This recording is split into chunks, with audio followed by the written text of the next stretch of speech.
مولای څلور شیونه دي، څلور خوبې داسې دي چا ځان کې پیدا کړلې، چا خدای چا کې واچولې، چا څلورو خوبې وباندې عمل وکړو، هغوی دنیا یې ښکلي دی، آخرت یې ښکلی دی.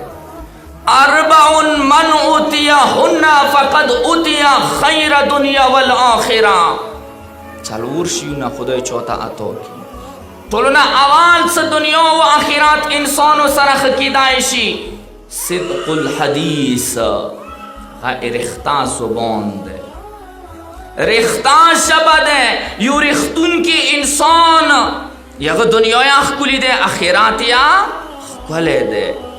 قرآن یا ایها الذین آمنوا اتقوا الله وکونوا مع الصادقین. او خلکو تاسو هر چا سره نشست و برخاست ما کوئ، تاسو رښتونکو خلکو سره ملګري شوئ، رښتونکو خلکو سره رشتې وکړئ، رښتونکو خلکو سره مرګتې وکړئ، رښتونکو خلکو سره کاروبار و تجارت وکړئ.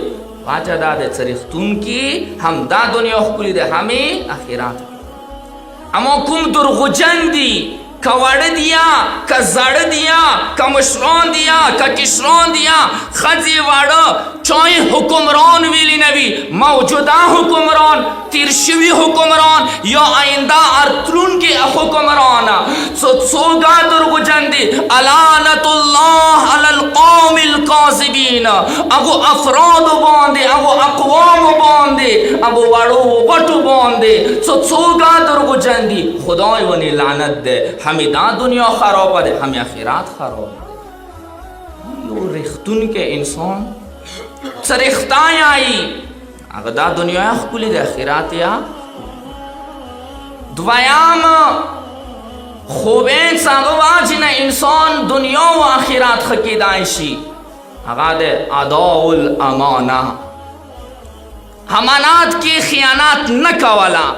کوم انسان څه امانتدار ده، کوم انسان څه دیندار ده، هغه دنیا یې ښکلې ده، آخرت یې. ما څوک څه غدار ده، دنیا خرابه ده، آخرت یې. امانات مختلف قسم ته کیدای شي. ما باندې منبر په امانت شوی ده، پکار ده دغه منبر نه زه غلطې عقیدې خلکو ته ونه ښیم، پکار ده دغه منبر نه که ما نه غلطي وشیه پکار ده معافي وغواړم. انسان دې غلطۍ ونه جوړ، دغه منبر نه څه څه راواسه کیږي، حقیقي امر بالمعروف نهی عن المنکر پکار ده وشي. امانت ده، دا چای پلار نه ده، دا امانت ده. حقیقي وارث غیب پردې کې ده، حقیقي وارث رسول الله و، غیب پردې کې امامان دي. دغه اندیشان سره تو باندې مسجد باور چو کړی دی، امانت یې دنې کړی دی. مسجد پند ده، متمخانه پند ده، مثلا اندیشان سره مرده پند ده، قبرستان پند ده، مشری غرو والا باور چو دنې کړی دی. امانت ده کنه، پکار ده انسانو کې خیانت ونه کی. یا نن سبا مثلا نه پوهېږم ایوه جوان لور اسلام آباد پېښور ته انسان پردي سړي سره د ګاډي کې کینوي او سواد ایستوي، نه یم خبر څه خلک مخلص جوړ شول که ساده ډېر شول که غیرت ختم شول. خو چلو هغه غریب نه خیمو، یا غیرتمند زیاد شوی دی یا مخلص شوی دی یا ټولو نه ښه ساده دی چې خپل نموز باور هر چا نه کوي. چلو هغوی خو باور دنې وکړو، ته خیانت ما وکړې کوه. چل اندیشان سره ډاکټران دي، ډاکټران مور و پلار دي، مو ضرورت دی زه به تا ته ناموس یاد درولم، هغه به ته امانات کې به خیانت نه کوي. یا میډیکل دی، زه خو مجبور یم، زه خو پړوال یا نه پوهېږم چې دا کومه کمپني دی، 2 نمبر ده 1 نمبر ده، ما ته اصلي شی راکړه، اصلي میډیسن ما ته راکړه. خیانت به نه وکړې کوي. هر یو تن مسئول ده، شاید چی ته خیانت وکړو نشي خلاصېدلی.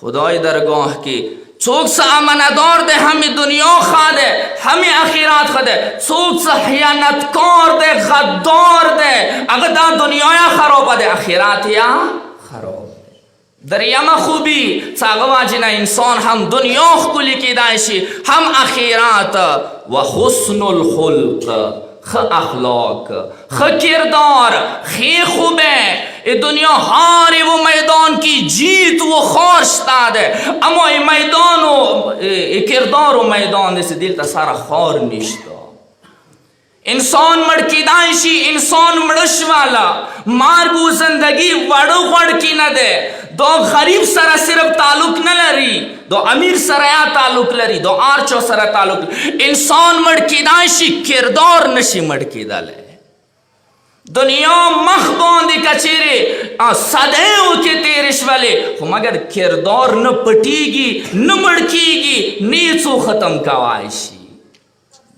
بس ته چون زړه ته ځان ور دی در پای ضرورت نشتا ایک کمپین چلاولی ضرورت نشتا ای پیسو ورکوالی ضرورت نشتا خو کردار و ضرورت ده موسر روایات ده یو انسان څوریږي کې ښه اخلاق ښه کردار اپناو کړل هغه ته خدای داسې ثواب لیکي لکه رجای لرلی وي یو انسان ماښام څو منټه خلخاني سره اخلاقو سره پیش راغلو ناستا یې ورسره وکړو ماړۍ یې ورسره وخوړله جام یې ورسره وکړه ګپ شپ یې ورسره ولګولو خپله خلخانه یې دی پردی ښه نه دی هغه نه وروسته څملاستلو که تهجد المنځ نه وکړل پروردګار علامه نه ټوله شپه عبادت کې ورته لیکي وجه دا څه اخلاق یې ښه دي خو اخلاق والا دنیا یا ښه دی آخرت یا ښه دی څلورمه خوبه مولا علی علیه السلامی څه هغه واجب نه یوه انسان دنیا یا ښه دی